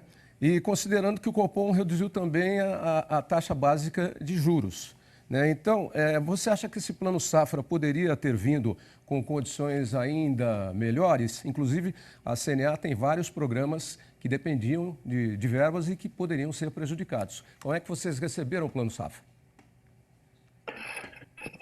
Bem, nós recebemos, claro, com bastante tranquilidade, e a CNA trabalhou arduamente, o sistema CNA, durante os últimos 90 dias, principalmente com a nossa superintendência técnica, na construção desse Plano Safra, apoiando a agricultura, junto com as demais instituições, OCB, Viva Lácteos, a Abraleite, a própria Frente Parlamentar da Agricultura. E o que nós podemos colocar? O resultado do plano, em função da conjuntura, em função da realidade econômica do país, nós consideramos criar um plano bastante audacioso e vitorioso. Acho que a nossa ministra Tereza Cristina está de parabéns em poder conseguir o que ela... Obviamente, nós, taxas de juros, quando nós temos hoje uma Selic na faixa de 2%, nós gostaríamos que essas taxas de juros fossem menores. Mas nós temos também, por exemplo, nós estamos falando em pequenos produtores. O pessoal de Pronaf tem linhas assim com juros bastante adequados. Eu gostaria de colocar, complementando, os colegas já falaram, a questão de seguro rural. O futuro do crédito rural tem muito a ver com o crescimento e a aplicação do seguro, porque, falando como que o Marcelo acabou de falar também, essa provocação do seguro de renda, se nós tivermos seguros contra intempéries, contra a seca, contra enchentes, enfim, para as lavouras, um seguro pecuário que precisa evoluir bastante ainda, não só na bovinocultura, nas questões sanitárias, nós também viabilizar seguros, e tendo a complementação com o seguro de renda, eu vejo que isso é o futuro do crédito rural. Para resumir, dentro das circunstâncias, num país enfrentando a pandemia que nós estamos enfrentando, uma possibilidade de orçamento aí de 400, 500 bilhões, nós podemos dizer que estamos, então, feitos com o resultado do Plano Safra. Ok, Ronei, vamos mudar de tema agora, vamos falar um pouco de perspectivas para o setor do leite no Brasil e no mundo. Só lembrando mais uma vez que esta é a primeira exposição pecuária exclusivamente pela TV, a Mega Leite na TV. Estamos trazendo aqui num formato diferente em função da pandemia do coronavírus 19, que separou aí as pessoas e os encontros como forma de conter o Covid, o coronavírus 19. Então, essa é a primeira exposição agropecuária totalmente pela TV, numa inovação da Mega Leite, dos nossos parceiros comerciais e com viabilização pelo nosso Terra Viva, o canal que planta e cria o futuro. Bom, deixa eu puxar para o Zé Renato agora. Zé Renato, a pandemia mudou muitos planos e eventos que já estavam agendados. O nosso, por exemplo, é o primeiro do agronegócio a ser transmitido pela TV, a Mega Leite na TV, um exemplo disso, da adaptação a um novo cenário. Essa também é uma característica do produtor rural, de conseguir encontrar alternativas em um momento de crise? O que dizer aos produtores de leite nesse cenário que estamos enfrentando, que estamos passando? Sem dúvida, essa ideia da Mega Leite na TV foi assim uma grata surpresa, né? A gente precisa desse contato, né? Tá perto do produtor, tá trocando ideia, levando informação, e a gente ficou muito chateado quando a gente teve que cancelar a Mega Leite. Mas, como diz o ditado, né? Do limão saiu uma limonada, né? Eu acho que agora vai ser difícil a gente não ter uma versão via TV, né? Talvez a gente vai ter que fazer uma presencial sendo acompanhado pela TV. Acho que foi fantástico, está sendo fantástico os resultados. Nesse momento de pandemia, de crise, né? Toda vez que tem uma crise, a ideia é a gente ficar cada vez mais eficiente, né? Então, lógico, tem um lado ruim, o distanciamento, a gente não poder estar junto, mas o produtor tem que buscar voltado internamente, né? A gente tem que trabalhar para fora da porteira, mas da porteira para dentro a gente tem que tentar ser o mais eficiente possível e atender bem o mercado, né? Saber exatamente o que o produtor, que o consumidor está precisando, né? Então, a parte de bem-estar animal é uma coisa que a gente tem trabalhado muito nesse tempo, mas de uma forma geral a gente tem que ser o mais eficiente possível. Esse que eu acho que é o recado, né? E nos detalhes da produção e fazer os ajustes necessários. E fazer o ajuste de maneira correta, né? Então, hoje já foi falado aí, né? A parte de nutrição, a parte de gerenciamento, a parte de bem-estar animal, a gente tem que estar com isso muito em ordem, né? Para a gente sair dessa fase mais fortalecido, né? E da porteira para fora, eu acho que o leite tem uma importância social dupla. Eu gosto muito de usar essa palavra dupla para o leite, né? Porque além de toda a cadeia, né? Que tem o tanto de emprego que gera, quantos municípios dependem do leite, quer dizer, tem leite em todos os municípios, em todos os estados praticamente do Brasil, e tem uma importância social direta ao emprego que nós estamos passando por essa crise, vamos ter problemas muito sérios, né? A gente sabe disso, pós-pandemia. E tem um outro lado social, que é o lado de ser um alimento extremamente completo e barato, né? Então, quer dizer, tem um efeito social duplo. Então, a gente tem que, nós, né, e a indústria e o varejo, nesse momento, eu acho que a gente está tentando fazer isso aqui em Goiás, a gente tem feito um trabalho grande, na CNA também, o Ronei aí com os conselheiros, mas a gente tem que dar as mãos para a indústria, né, fazer um trabalho realmente junto, né, a responsabilidade é muito grande e o ideal seria evoluir isso até o varejo. Ok, vou passar agora para o Marcelo, para saber do Marcelo quais os impactos até agora dessa abertura de mercado para os laticínios. Os nossos derivados de lácteos são competitivos lá fora, Marcelo? Bom, gosto muito dessa quando me fazem essa pergunta, porque tem sido uma prioridade da Viva Lácteos um trabalho de ampliação das exportações, né? Então, assim, em um momento inicial, quando a Viva Lácteos iniciou seu trabalho de abertura de mercados, de ações para a promoção dos produtos lácteos no exterior, nós tínhamos uma visão muito voltada à exportação de commodities. Talvez porque naquele momento as nossas exportações para a Venezuela eram significativas, né, do ponto de vista de volume e valores. Então, se exportava muito leite em pó para a Venezuela, e somado a essa situação, toda uma condição de exportação, de tradição de exportação de commodities pelo setor agro brasileiro. À medida que nós fomos avançando em relação a esse trabalho, fomos observando que a condição de competitividade nossa para a exportação, ela não estava relacionada à condição de exportação de commodities. Por quê? Porque nós temos, por exemplo, um preço no mercado interno para o leite em pó em torno de 20% acima do preço no mercado internacional. Então, só para termos uma noção, nesse momento a diferença é de 23%.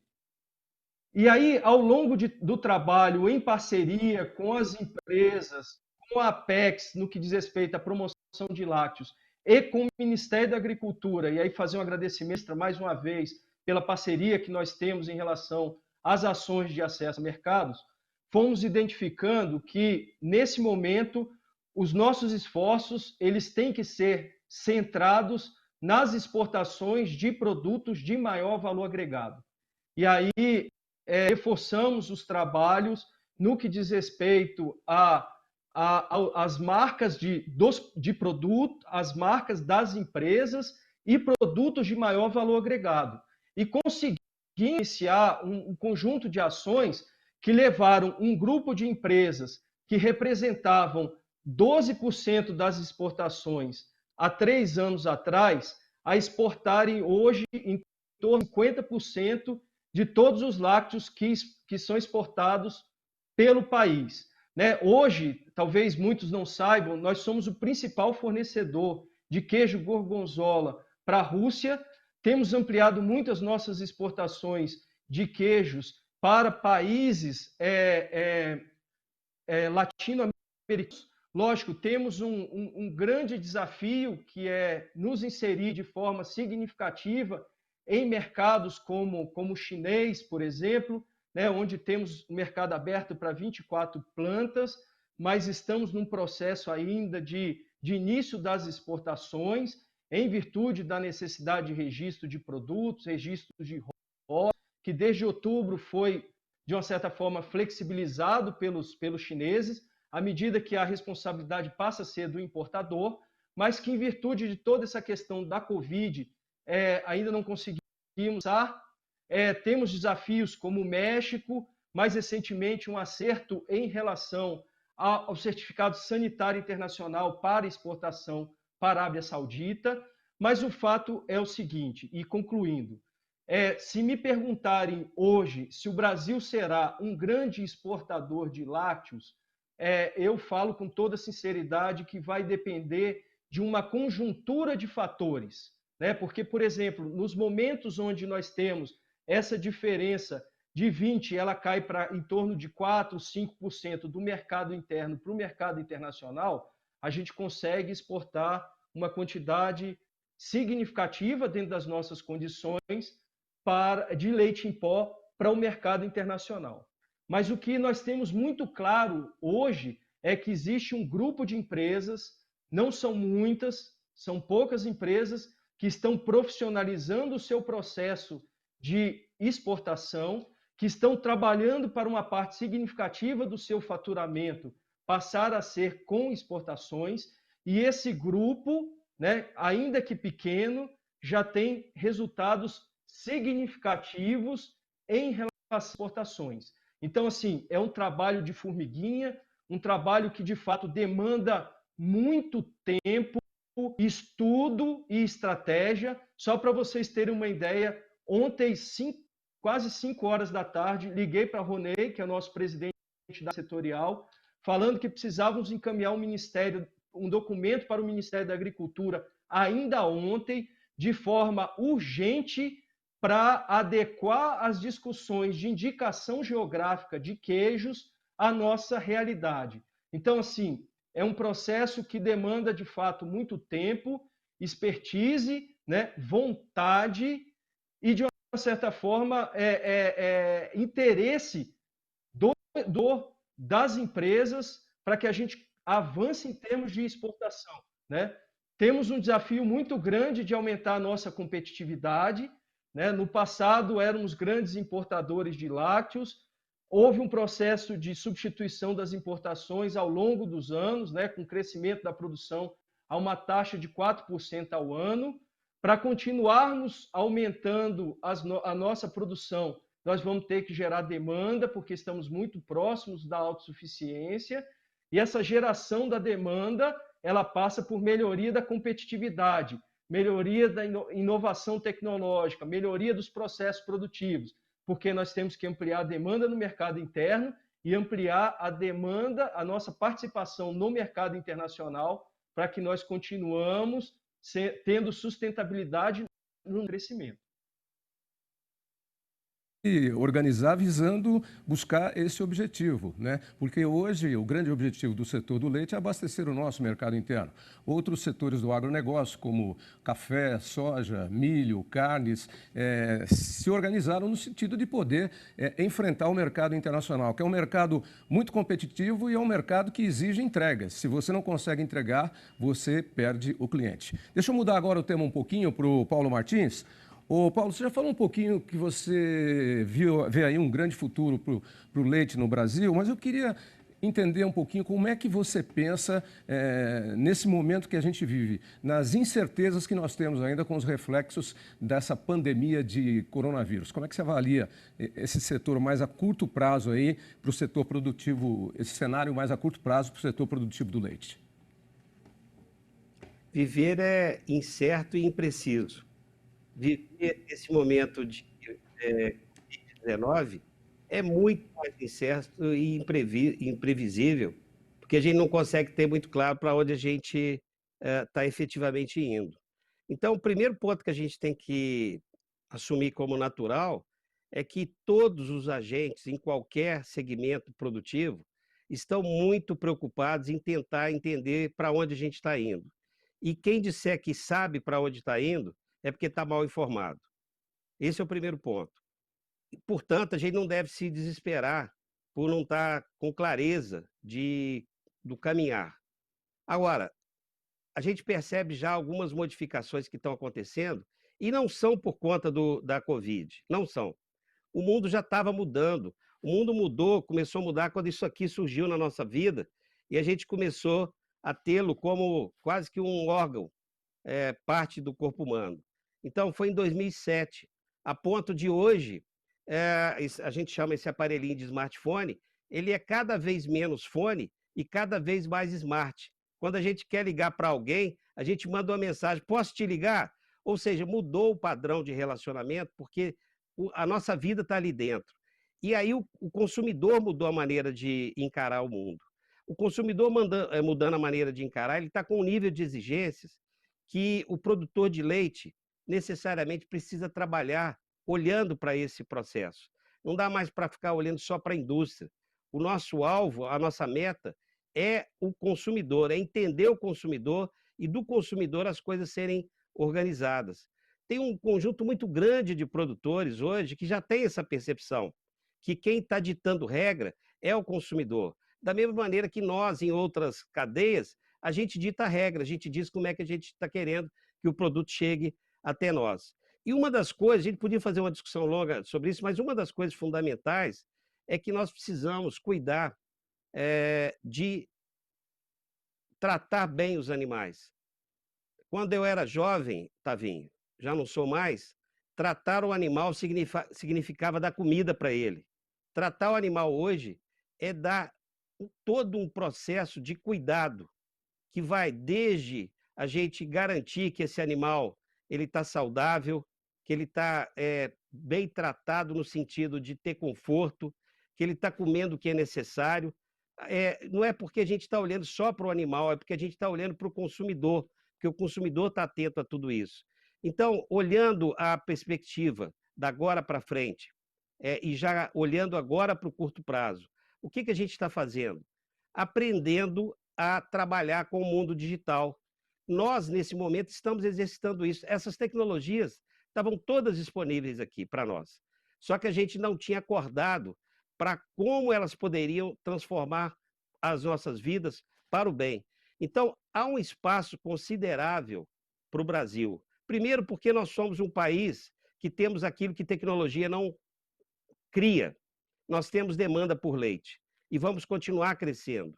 E a prova disso é que as empresas de outros países estão vindo para o Brasil para processar e até mesmo para produzir leite. Isso acontece porque nós temos perspectiva de consumo. A gente está em torno de 160, 170, variando nos últimos anos em torno disso, e a gente tem condição de crescer ainda 100 litros por habitante.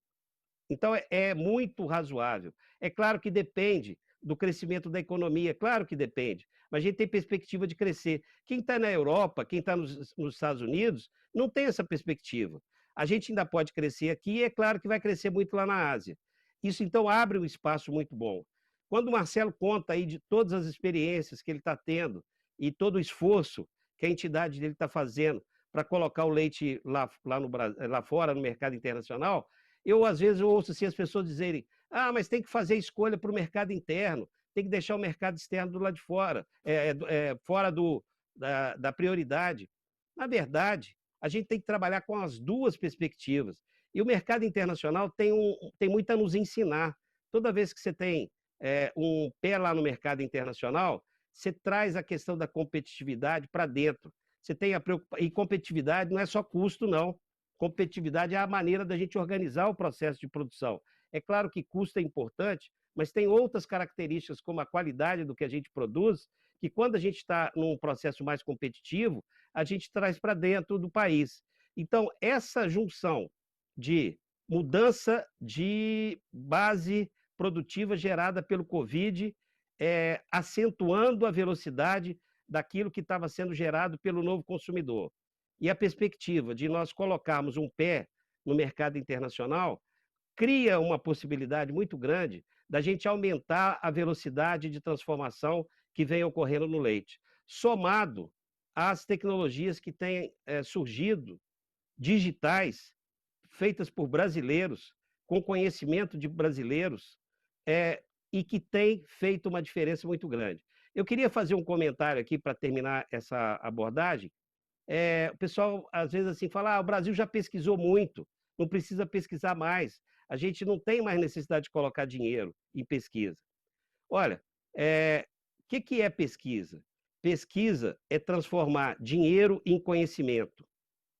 E o que é inovação? É transformar conhecimento em dinheiro, em valor. Se a gente quer ter inovação, a gente tem que ter conhecimento. Para a gente ter conhecimento, a gente tem que aplicar recursos. E nós, no Brasil, estamos conseguindo fazer isso melhor. O setor as universidades, a Embrapa, os institutos de pesquisa, estão se aproximando cada vez mais do setor produtivo, e isso só tem a fazer ganhos, trazer ganhos para toda a cadeia do leite e de outras cadeias também. Sua colocação, Paulo. Deixa eu passar agora para o Geraldo Borges. Aliás, Geraldo, vamos seguir aí nesse tema um pouquinho. Qual deve ser a preocupação dos produtores de leite nesse momento para garantir rentabilidade e permanência no setor? E o Paulo citou aí também a questão do bem-estar animal, que é uma coisa fundamental hoje. Vaca feliz produz leite mais gostoso, Geraldo? Com certeza. A gente tem conversado recentemente, em uma live, inclusive, com o Paulo Martins, nós tratamos desse assunto. E falei no começo daquela live uma palavra que é eficiência. E essa palavra eu sempre tenho dito, nós, Abraleite, sempre colocamos ela como uma palavra de primeira linha, porque a gente precisa ter uma produção com eficiência, independente do nível de cada produtor, se é pequeno, médio ou grande, ou qual estilo ele produza. Aquele que não tiver eficiência no que está fazendo, o mercado é soberano, o mercado tira ele da atividade. Então, essa palavra eu volto a repetir. Acho que o Paulo falou muita coisa importante agora, dentro do que nós estamos falando, está vindo essa sua pergunta, e nós temos que crescer muita coisa no Brasil. A atividade leiteira no país, ela tem muitos gargalos, começando pela pulverização. Nós temos produtores de leite em 99% dos municípios, produzindo de todas as formas. Então, isso é muito difícil de ser trabalhado num país continental. Então, quando a gente pega um censo que mostra quase 1.200.000 propriedades produzindo, algo em torno de 600.000 fornecendo à indústria captadora de leite, são números gigantescos. Só para comparar, a Nova Zelândia, que é o maior exportador, tem 12.000 produtores. Os Estados Unidos, que é o maior produtor do mundo, tem 30 e poucos mil produtores. Então, a gente tem uma cadeia muito complexa, com a média de produção por matriz, por produtor, por propriedade, muito aquém do que precisa ser para a atividade ser rentável. Outro dia, o deputado Alceu Moreira, que preside a FPA, foi criticado em redes sociais quando ele comentou que os produtores pequenos não sobreviverão na atividade. Ele até usou o exemplo de galinha caipira e frango de granja. Qual que exporta? Qual que tem condições de competir no mercado? Tá? Mas é bom a gente entender isso que ele quis colocar, porque tem maneiras de construir para que o pequeno continue na atividade. Uma delas é com agregação de valor. Tem vários nichos de mercado, como é o caso do queijo artesanal e de seus derivados lácteos. São 175.000 produtores de queijo artesanal no Brasil e que, com a agregação de valor, eles vão se manter na atividade sem fornecer leite à indústria, como eles já não fornecem. Podem surgir pequenos produtores que não vão atingir escala, que partam também para essa metodologia de produção artesanal. Existe o leite orgânico que está decolando, inclusive a Abraleite criou ontem a Comissão Nacional de Produção de Leite Orgânico, onde os produtores do Brasil estão se reunindo nessa comissão, a exemplo das outras que nós já temos funcionando, que é do queijo artesanal, do leite A2. E além dessa questão de agregação de valor, existem modelos a serem seguidos do cooperativismo, aos condomínios, por exemplo, lá no Rio Grande do Sul, da cooperativa Dália, que pode ser um modelo, pode ser um exemplo a ser seguido.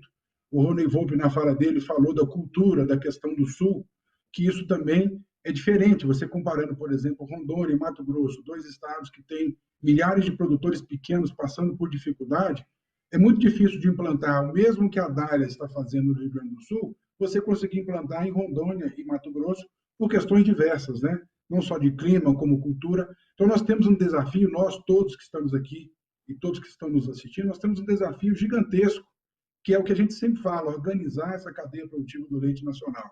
Uma coisa que a gente tem que começar a pensar, produtores que estão ameaçados de sair da atividade porque não tem escala, não tem agregação de valor, eles podem continuar na cadeia de outra forma, como prestadores de serviços, por exemplo, na recria terceirizada de bezerras, recria terceirizada de vitelas. A Abraleite acabou de regulamentar no mapa, alterar uma regulamentação antiga, falha, para que viabilize a venda, a comercialização internamente e a exportação de vitelos, os bezerros machos, que são um problema para todos os produtores de leite no Brasil.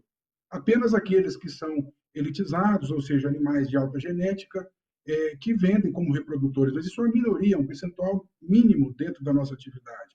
Então, nós temos muito que evoluir. Produtores vão acabar, pequenos ou até médios, acabar sendo fornecedores de serviços a produtores mais tecnificados, mais profissionalizados, mais eficientes. Nós temos várias terceirizações que podem surgir, inclusive na produção de volumosos. Então, acreditamos que o trabalho é grande, a Abraleite surgiu há 2 anos e meio, ela trabalha muito firmemente nisso, com objetividade. Lógico que as coisas não acontecem tão rápido, projetos de lei são super demorados, tanto no executivo também, as ações são demoradas, mas aos poucos a gente vai galgando. A exemplo do leite A2, que demoramos 2 anos para conseguir regulamentar no Ministério da Agricultura, pegando um pedaço do governo anterior e um pedaço do governo atual. Tivemos e contamos com a ajuda de secretários do Ministério, o próprio Zé Guilherme, a própria ministra colaborou para que isso saísse rápido. Na Anvisa, já vai completar 3 anos, 2 anos e meio que nós estamos trabalhando para concluir essa regulamentação. Hoje a gente pode colocar no rótulo do leite A2 que é produzido por vacas A2, mas o que a gente quer é que a Anvisa também autorize dizer o que é o leite A2, para que o consumidor veja lá no rótulo que ele é um leite de melhor digestibilidade, mais fácil de digestão do ser humano. Então, alguns exemplos que eu gostaria de dar para não estender as perguntas. Nós fomos orientados para não estendermos muito nas respostas, mas a sua pergunta, Tavinho, ela é muito complexa. A cadeia é complexa, nós temos que trabalhar muito. E os produtores vão ter que se dedicar. Isso também não serve só para leite. Sem eficiência na produção, nenhuma cadeia, nenhum produtor vai para frente. Foi isso que eu citei. É preciso se organizar. E foi interessante o exemplo que você deu, aproveitando a fala do Ronei, dizendo que o leite é um só em todo o Brasil, mas o aspecto cultural, né, de cada região influencia muito no sistema de produção. Foram citados 2 exemplos aí, o modelo de produção no sul do Brasil, onde temos um tipo de cultura, e um modelo aí em Goiás, em Rondônia e no norte do país, onde temos outro tipo de cultura. Deixa eu falar com o Ronei agora. Ronei, vamos botar a CNA aqui, porque foi falado em exportação aí de lácteos também pelo Marcelo. O Ministério da Agricultura abriu uma série de mercados novos, entre eles para produtos lácteos, com ida para a China, Japão, Egito e Argentina. Ronei, o Brasil tem potencial para continuar expandindo o mercado, e como essas aberturas realizadas até agora estão beneficiando o setor? Eu sei que não só no setor do leite, mas a CNA tem uma série de programas incentivando a exportação de produtos do agro brasileiro. Otavinho, a CNA tem feito um esforço enorme nessa questão de mercado internacional, não só para os lácteos, mas para os outros produtos também. Tanto é que hoje a CNA tem um escritório de apresentação e de promoção comercial na China, coisa que é impensável para que uma organização de produtores então apresentação no comércio internacional. Eu gostaria de fazer, Otavinho, um parênteses aqui, apenas para registrar o trabalho da Câmara Setorial do Ministério, que eu tenho a honra de presidir como representante da CNA. São 25 instituições que participam. Todos os companheiros que estão aqui hoje participam da Setorial num trabalho voluntário, sem remuneração. Exemplificando o que o Marcelo se referiu, ontem, às 5 horas da tarde, nós identificamos uma necessidade de um documento a ser expedido ao Ministério da Agricultura, e num trabalho voluntário do Marcelo, com o apoio do Francisco Faca, secretário da Câmara Setorial, lá dentro do Ministério da Agricultura, quando no final da tarde, 6 horas, 6 e pouco da tarde, esse documento já estava protocolado no Ministério da Agricultura. E isso é um trabalho da cadeia produtiva como um todo, no sentido da promoção e do desenvolvimento. Mas voltando, pelo que eu entendi, talvez nós tenhamos que falar um pouquinho na questão da cadeia láctea no sentido de transição, de adequação à atualidade e ao futuro. A primeira referência que eu gostaria que nós, produtores primários, estamos fazendo um esforço muito grande com a edição e a implantação das INs 77 e também 78 no ano passado.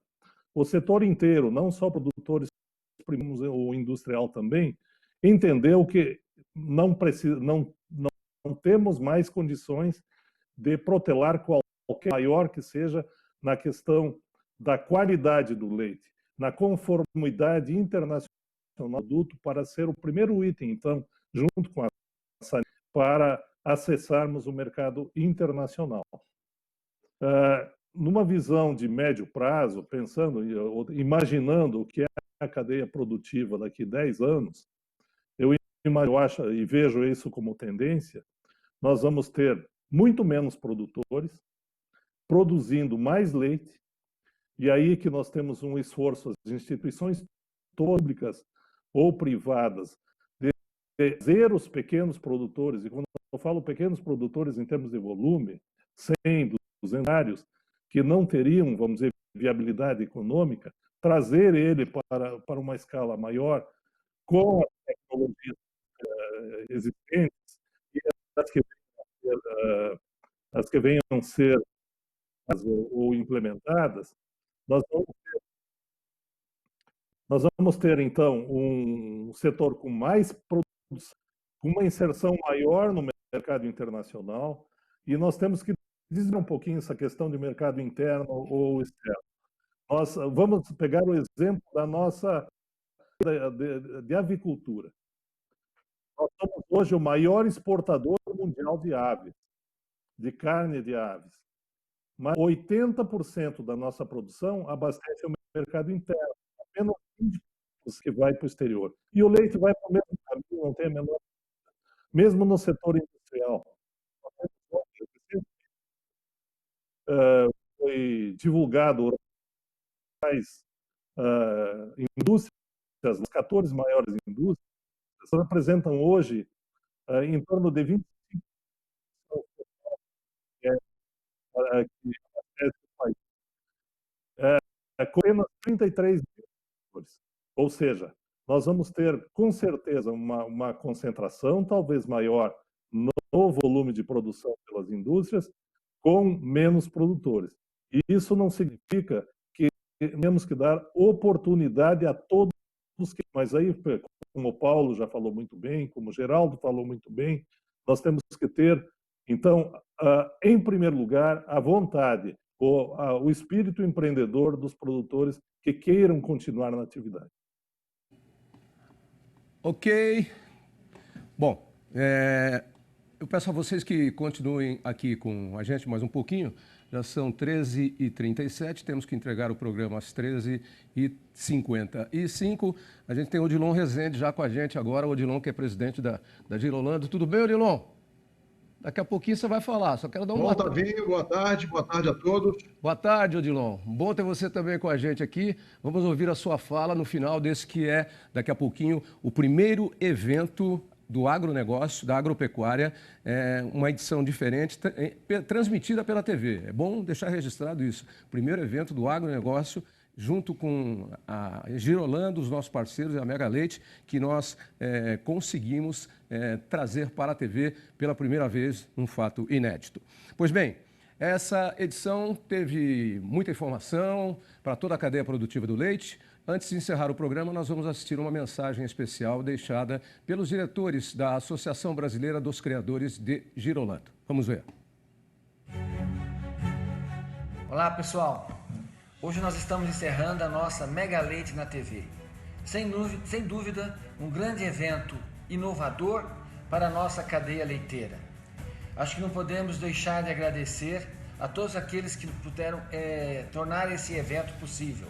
Agradecer à Terra Viva, aos nossos parceiros, aos nossos associados que prestigiaram e estiveram acompanhando toda essa semana o evento e deixar bem claro que foi um evento que, apesar de todo o momento que estamos vivendo, proporcionou a grande oportunidade de nós estarmos juntos, criadores, fornecedores, associados, enfim, todos os envolvidos na cadeia leiteira durante essa semana, na Mega Leite, naquela que é o maior evento da cadeia leiteira no Brasil.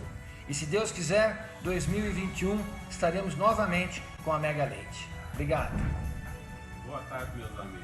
Chegando aqui ao final de mais uma etapa da Mega Leite. Dessa vez, a Girolando, uma empresa de vanguarda, fez, pelo problema do coronavírus, a Mega Leite na TV. Foi uma maneira de mantermos todos os associados, criadores, fornecedores e amigos juntos novamente em prol da cadeia produtiva do leite.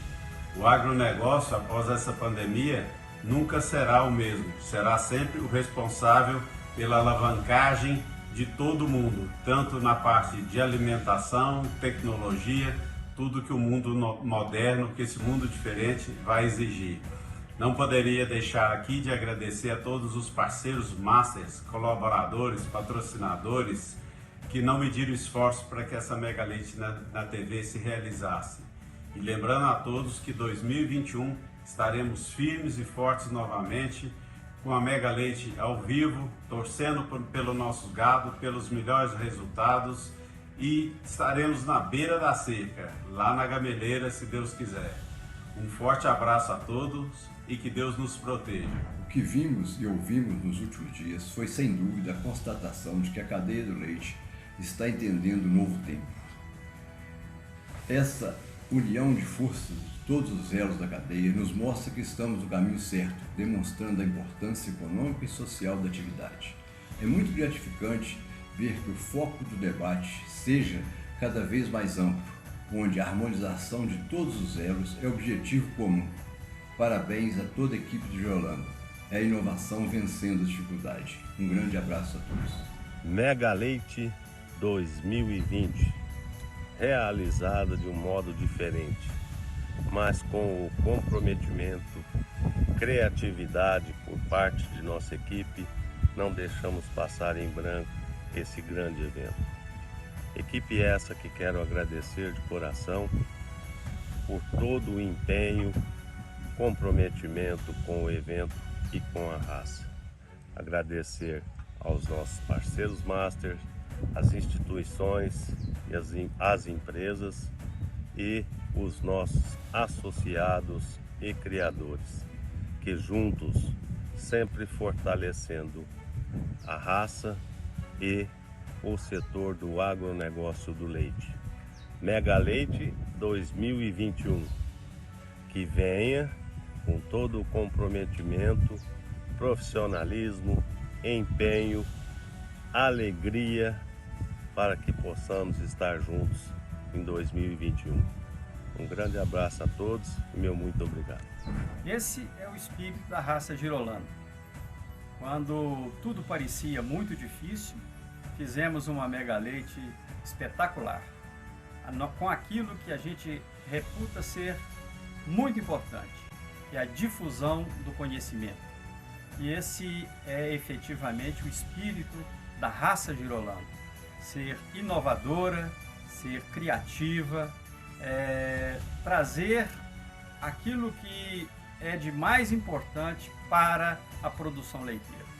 Essa é a raça Girolando.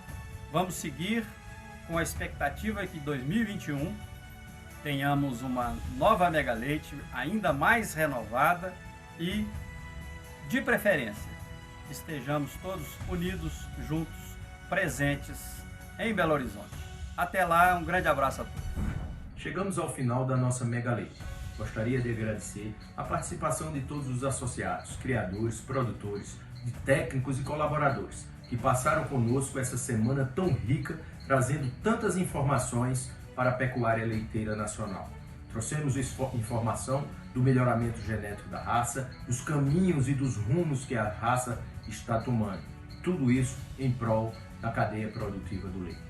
Obrigado a todos pela participação e gostaria de deixar aqui um convite para em 2021 estarmos todos juntos, dessa forma presencial, lá em Belo Horizonte, fazendo a melhor e maior Mega Leite de todos os tempos. Eu quero agradecer a você que esteve conosco, da sua casa, da fazenda, nessa semana, com a programação intensa da Mega Leite na TV. Nós tivemos a participação de técnicos renomados, divulgação de sumários, leilões, uma programação bem intensa para que você possa se planejar e se atualizar. O planejamento estratégico ele é fundamental para essa pecuária de leite do nosso país, que está presente em mais de 99% dos municípios, e esse alimento tão nobre, o leite, que é a atividade de mais de 1.200.000 propriedades no Brasil. Eu agradeço também aos amigos, eu agradeço aos amigos estrangeiros que estuvieron com nós outros também nessa semana, em la programação, interessados também em obter informações do Girolando, essa raça tão versátil e que produz um leite saudável para todo o mundo tropical. Eu gostaria de agradecer imensamente e uma homenagem a todos os produtores de leite, não só do Brasil, mas de todo o mundo tropical. O nosso agradecimento especial. Tempos de aprendizado, tempos em que a gratidão pelas conquistas abrem janelas. Foi o que vivemos nessa Mega Leite virtual diferente. Novos rumos, novas energias e muita coisa boa aconteceu. Fica aqui as nossas saudações girolandistas, acreditando que os desafios serão intensos, mas juntos a gente consegue ir mais longe. Muito obrigada, a raça Girolando agradece.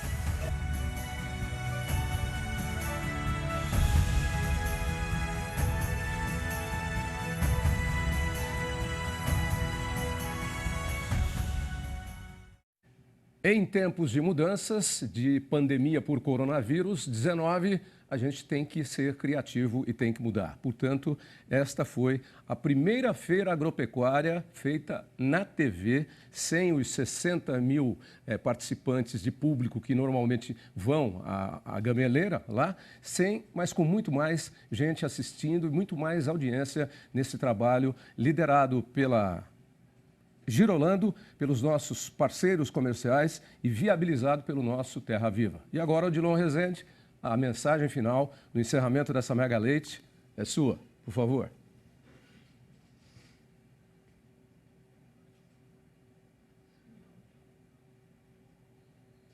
Aos amigos que participaram desse grande programa hoje, que foi o Agro 360, né?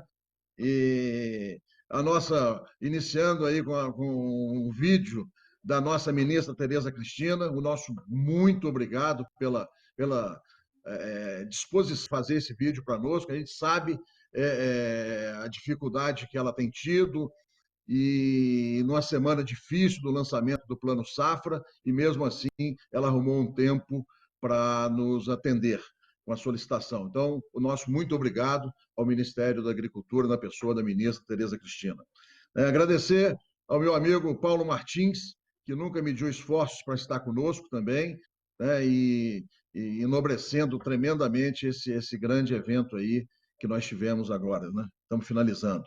O amigo Geraldo Borges, também, que sempre foi um parceiro, junto com a Abra Leite, e nunca mediu esforços para nos atender.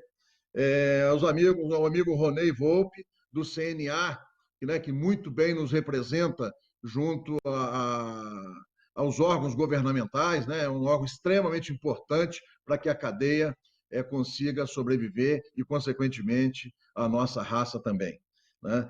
Ao nosso Marcelo Martins, nosso amigo Marcelo Martins, né? Que representa um percentual muito alto da recepção, da captação de leite no Brasil, né, Marcelo? Meu nosso muito obrigado por aceitar esse convite e trazer tantas informações importantes para todos nós da Girolando e para todos os telespectadores do Brasil, todos os produtores. E ao meu amigo particular, o Zé Renato, que eu tive um pequeno contratempo, não pude participar com vocês durante todo o tempo, mas o Zé Renato prontamente se prontificou a apresentar, e tenho certeza que foi muito melhor que se eu tivesse participado. Então, Zé, meu muito obrigado, nosso diretor técnico. Eu acho que nós chegamos ao final com uma sensação de dever cumprido, né? Paulo colocou muito bem aí na sua apresentação, entre tantas outras coisas, mas a necessidade da gente mudar. E nós conseguimos, dentro dessa situação, dessa pandemia, criar com esse recurso que nós temos hoje tecnológico, criarmos a Mega Leite na TV. Isso foi fruto de muito trabalho, muita dedicação dos nossos colaboradores, né, juntamente com toda a equipe da Terra Viva, que trabalharam incansavelmente para que as coisas pudessem acontecer. Então, eu não poderia deixar também de fazer os agradecimentos para que a gente pudesse fazer dessa situação que nós estamos vivendo um momento extremamente importante para a pecuária leiteira, com com essa Mega Leite na TV. Né? Nós passamos esses 4 dias com muita informação e então isso só foi possível graças à dedicação dos nossos colegas, conforme falei, com a equipe da Terra Viva, sempre nos atendendo muito, com todas as dificuldades, as distâncias. Né? Nós tivemos entrevistar várias partes do Brasil, programas gravados, programas ao vivo, enfim, isso não é uma tarefa fácil. Para nós foi um grande aprendizado, eu tenho certeza que nós da Girolando vamos sair muito melhores do que nós começamos. Tá? Acho que toda a nossa equipe teve um grande aprendizado. Nós agradecer a todos os profissionais e produtores que se dispuseram ao longo desses dias dedicar parte do seu tempo para que a gente pudesse preparar todo esse material para todos os produtores desse Brasil. Então, foram vídeos, entrevistas, enfim, profissionais, são médicos, veterinários, agrônomos, produtores rurais, enfim, uma gama de gente aí extremamente comprometida com a raça e com a pecuária leiteira no Brasil, né? Na verdade, com o agro no Brasil.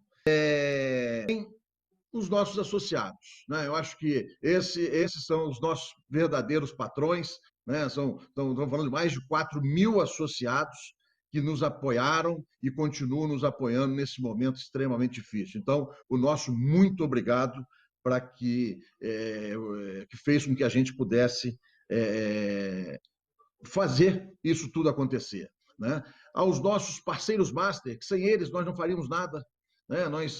Eu acho que nós temos uma parceria ganha-ganha, que eu acho que é extremamente importante, e não vou nominar aqui, estão em todas as mídias, mas eles são fundamentais para que a gente foram fundamentais e são fundamentais para que todas as ações da Girolando possam ser viabilizadas. Também os patrocinadores, né? Quando nós começamos essa iniciativa, será que nós vamos ter patrocinador? Não vamos? E tivemos uma surpresa muito interessante, isso mostra a força da Girolando. Tivemos um monte de patrocinador, um monte de empresa que toparam esse desafio conosco. Então, o nosso muito obrigado por tudo que vocês fizeram para que a gente pudesse viabilizar esse grande evento, que é o maior evento da pecuária leiteira no Brasil. E acho que nós não poderíamos fechar essa Mega Leite de uma maneira mais gloriosa do que com esse programa do Agro 360, né? Onde temos várias lideranças do setor, conhecedor fundos do nosso mercado, para nos passar, nós como criadores, né, e conhecermos um pouco mais do que está acontecendo. Estamos vivendo um momento que nunca vivemos no Brasil, né? No mundo, no Brasil e no mundo. E o Paulo disse bem, quem falar que sabe o que vai fazer, porque está mal informado. Né? Nós não sabemos, ninguém sabe o que vai acontecer, mas nós sabemos o que nós temos que fazer. Né? Temos que trabalhar com dedicação, com tecnologia, com eficiência, né? Para produzir um alimento cada vez melhor e abundante. Então, a Girolando, hoje, ela é responsável por cerca de 80% do leite produzido no Brasil. Então, isso aumenta tremendamente a nossa responsabilidade. Tá? E a gente tem feito todo o esforço possível para que isso aconteça. Né? E está aí os programas de melhoramento que a gente tem investido tanto ao longo desses anos. Então, fica o nosso muito obrigado. Eu gostaria de ler um pequeno texto que nós vamos estar divulgando, preparado pela nossa equipe, tá? E acho que com ele a gente vai se despedir desse grande evento. Mas vamos lá. Dessa vez estivemos juntos, mas de uma forma diferente. Foram 4 dias de muita informação, lançamentos, bons negócios e interação, e a certeza de que, mais uma vez, a Mega Leite se destaca como o maior evento do agronegócio do leite da América Latina. A Leite na TV foi uma experiência pioneira em eventos pecuários no Brasil, que mostrou a força da cadeia produtiva do leite. Chegamos ao fim deste evento muito mais fortes, mais unidos, e agradecido por todos vocês terem nos acompanhado nessa jornada extraordinária que vivemos pela tela do canal Terra Viva. Nosso agradecimento a todos que aceitaram o desafio de viver novos rumos nesta edição da Mega Leite. Agradecemos as empresas parceiras, associados, criadores, profissionais do setor, entrevistados, imprensa, entidades e as equipes da Girolando e do Terra Viva. Que no próximo ano possamos nos encontrar pessoalmente na Mega Leite 2021. Até lá. Então, com isso, amigos, eu encerro a meus agradecimentos e eu não tenho nem mais palavra para agradecer tudo isso que aconteceu nesses 4 dias. Tá? Então, Tavinho, o meu muito obrigado, especialmente a você também, a todos os seus colegas entrevistadores da Terra Viva, que nos receberam sempre de portas abertas, sempre com muito carinho e muito profissionalismo. Tá? E o meu muito obrigado de coração. E a Mega Leite, ela é um grande evento, né? E a Girolando, ela vai se reinventando, está no DNA da Girolando a inovação. Tá? Então, e aí está mostrado através, né, da Mega Leite esse poder de inovação que a Girolando tem. Ela, na concepção, o Paulo sempre fala muito isso, na concepção da raça, ela já foi inovadora, né? Foi a criação, a junção de 2 raças para virar a maior raça leiteira dos trópicos do mundo. Então, o meu muito obrigado a todos. Muito obrigado a você, Odilon, e também aos participantes deste programa, o Zé Renato, o Paulo Martins, o Geraldo Borges, o Marcelo e também o Ronei Volpe da CNA. Muito obrigado a todos vocês pela participação. Nós encerramos aqui com isso também a nossa programação especial da Mega Leite para a TV, uma edição especial e que foi a primeira exposição agropecuária exclusivamente pela TV, atendendo aí as recomendações de cuidados com a Covid-19. Obrigado aos nossos companheiros, aos nossos amigos que participaram do programa e obrigado a todos vocês também que nos acompanharam. Obrigado pela audiência, obrigado pela companhia. Eu sou Otávio Sesc Júnior. Obrigado por escolher sempre o Terra Viva, o canal que planta e cria o futuro. Por isso, está sempre inovando. Bom final de semana para todos. Até segunda, o nosso Dia a Dia Rural. Tchau, tchau.